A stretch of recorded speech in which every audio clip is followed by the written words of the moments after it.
My name is Kayla. I graduated from college 5 years ago. I moved out and started living on my own when I began college. That's because my father was a bit of an eccentric person. I was his first child, but he had hoped for a boy. When I was born a girl, he didn't even try to hide his disappointment and was hard on my mother. Even as I grew up, my father never accepted me as his daughter and hardly showed me any love. I have no fond memories of my father from my childhood. All I remember are his cold eyes and the many words he used to reject me. My mother protected me and showered me with love. Even taking on the role of my father, I was able to endure my father's harsh treatment thanks to her. 6 years later, Emery was born. My father was disappointed again that it was a girl, but something changed, and he started to adore Emery. However, his attitude towards me remained the same. It was clear that he treated Emery and me differently. As I went through elementary, middle, and high school, I was treated by my father as if I didn't exist. On the other hand, Emery was praised by my father for even the smallest things, and he bragged about how cute she was, like a little doll. In contrast, the way he would sigh and say, "Oh, but Kayla," was quite a shock to me. My mother would comfort me, saying, "Kayla is different from Emery, but she's very cute too." But it didn't resonate with my shattered confidence. When I went to college, I decided to move out and live on my own. I loved my mother, but I had no feelings for my father, who showed no interest in me. I couldn't bear to live with him any longer. He reluctantly paid my college admission fee, but declared that he would not help with tuition or living expenses. He said that if there was any money, it would be used for Emery. I had to hustle to make ends meet through scholarships and part-time jobs. My college life was consumed by studies and work, with no room for the typical joys of youth. I had almost no connection with my family during my student days. My mother would contact me occasionally, but there was no communication from my father or Emery, and I didn't reach out to them either. When I was job hunting after graduation, the most important thing for me was the salary. I had to repay half of the scholarship I received, and I knew from my part-time work how important income was. With the recommendation from my senior professor and my hungry spirit in the interviews, I secured a job offer from my first choice global consulting firm. My mother was thrilled as if it were her own achievement, but my father and Emery showed no reaction. I thought I was prepared for that, but it still left me feeling lonely and empty. Reaching a state of enlightenment isn't so easy, is it? I threw myself into my work once I joined the company. I think I needed a place to channel these lingering feelings of frustration. Thanks to that, I learned my job faster than any of my peers. With support from my seniors, I was able to satisfy major clients and secure ongoing contracts. I was steadily climbing the ladder of success. My income was rising in proportion to my achievements.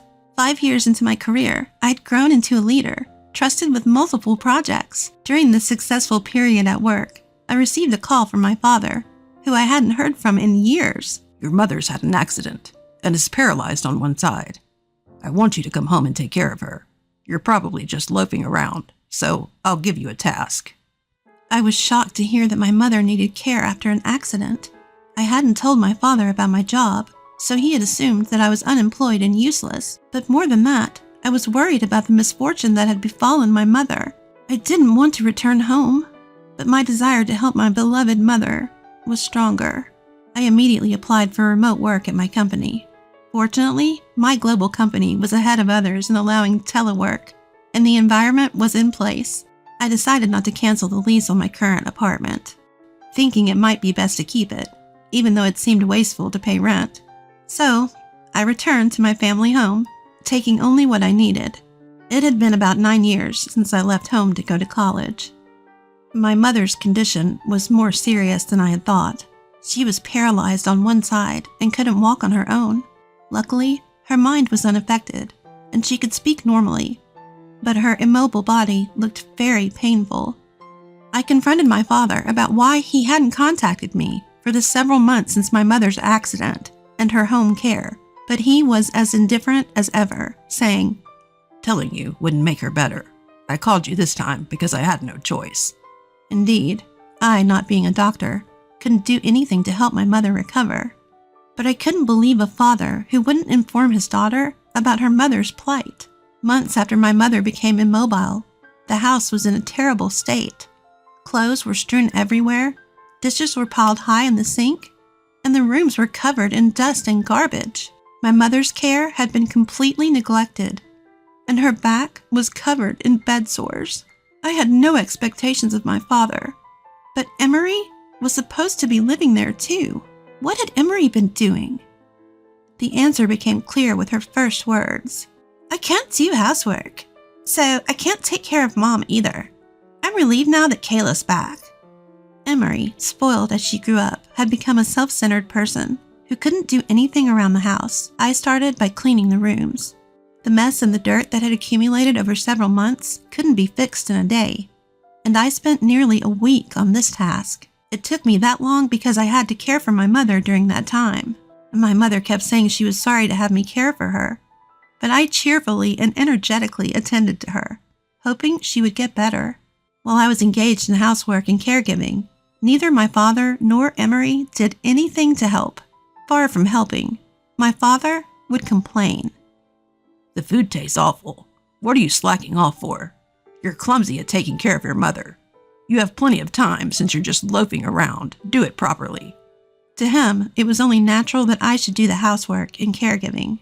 Emery would say, Kayla, wash my clothes for me. I'm wearing them to school tomorrow. Kayla, tea please.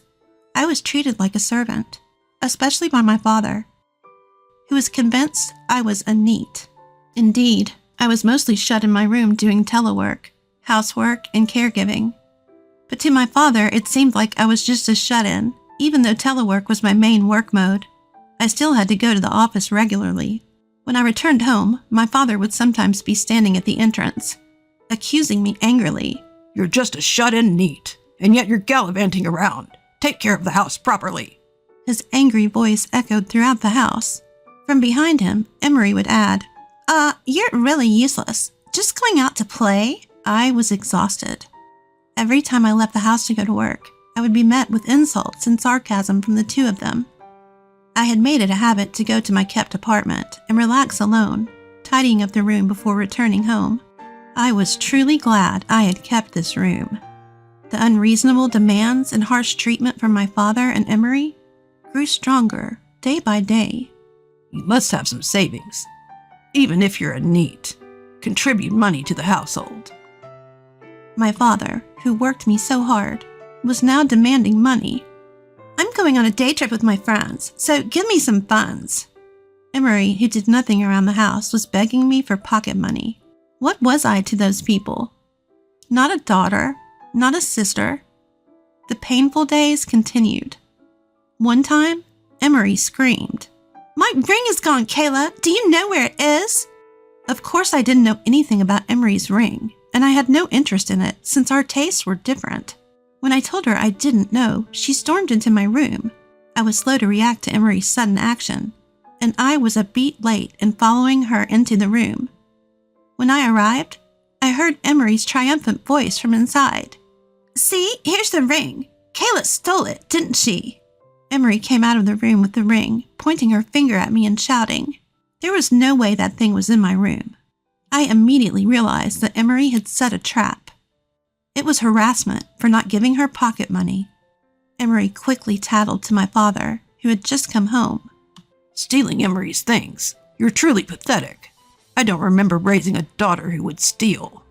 No matter how much I explained, my father wouldn't believe me. Emery added, We don't need a thief, Kayla, do we? If it weren't for your mother's care, I'd kick you out right now. Know some shame. And so I was labeled a thief. One evening at dinner, my father suddenly became furious for reasons unknown. You useless person. Can't even do housework properly. Making food like this. Still not contributing money to the house. Do you think your current work is enough? You're just a shut-in who gallivants around. I can't stand it anymore. I'll destroy your plaything. My father yelled and headed towards my room. My plaything? My computer? That's my essential work tool. If it's destroyed, it would be a disaster.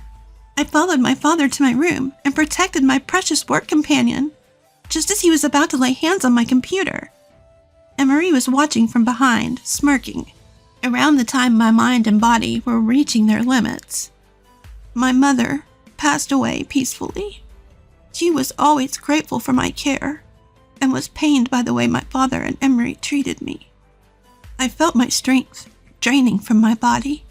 My heart was so shattered that I forgot to cry. Father and Emery were not only tearless, but acted as if a nuisance had been removed. Though we were in the same tearless situation, our reasons were 180 degrees apart. After my mother's funeral was quietly conducted, my father called me into the living room. Your mother's gone, and you're no longer needed. I want you to leave immediately. We don't need a useless NEET who can't even contribute money to the house. I had a feeling he would say something like this, but I never thought it would actually happen. I asserted my hard work up to now, but my father was adamant about me leaving. Emery added, "Are you planning to stay here and be a NEET? You're such a parasite." A parasite? That's a good word. You're like a tick or a flea. I felt dizzy from the barrage of harsh words. Also, about your mother's inheritance, you must renounce it. There's nothing for you. I hadn't thought about my mother's inheritance at all. The love I received from her was enough. It was something I had never received from my father or Emery. "I don't want it. I'll renounce it, and I'll leave, okay? I'll leave right away." I asked for one day's grace to pack and immediately began preparations. The next day my father said, "Are you ready to move? Hurry up." "I'm leaving. I'll have nothing to do with this house or you two anymore. Goodbye." I loaded my packed belongings into the taxi I had called. I realized anew how few possessions I had. Returning to my parents' house after 9 years and leaving again. This time, I would never return. I had spent a hollow time realizing the reality of my father and Emery, but I was satisfied that I could help my mother. I returned to my kept apartment and applied to switch from telework to regular work. However, I was glad I had kept the room. My previous daily life returned. No, I worked even harder than before. I wanted to forget everything. About 3 months later, I received a call from my father, whom I had cut ties with. I didn't want to answer, but I reluctantly picked up the phone. "Hey, what's this promissory note? It's an outrageous amount, isn't it? Are you a NEET? How much are you earning a month?" Frantic, my father began firing questions one after another. Of course I'm not a NEET. On the contrary, thanks to my dedication to my job, I believe my income is considerably higher than others my age. And I had quite a bit of savings accumulated from working. When I first started caring for my mother, I bought various equipment and tools to make her environment a little better. Knowing that the household was financially strained, I also contributed to the monthly living expenses to ease my mother's burden. Yes, long before my father demanded money for the house, I had been contributing. I even paid for Emery's tuition to alleviate my mother's worries. My mother, grateful for my various expenses, insisted on making it clear and had a promissory note drawn up between us. My financial support had amounted to a considerable sum, and that promissory note had overlaid my father and Emery in the form of a negative inheritance. As for me, I was exempt because I had renounced the inheritance. In other words, the two of them had to repay all the loans from me. After hearing the full explanation from me, my father was speechless. He screamed that he would also renounce the inheritance, but the two of them had already touched part of it, so they had no right to do so. "Work hard and pay it back properly, and don't contact me anymore. I've cut ties with you." I ignored my ranting father, hung up the phone, and blocked his calls. Afterward, my uncle, my mother's brother, also suddenly caused great confusion for my father and Emery. I had met my uncle for the first time in a while at my mother's funeral, and after he noticed something was off about me, I confided everything to him. The family home was owned by my uncle, and my mother had been renting it. The right to rent passed to the two of them through inheritance, but my uncle refused to renew.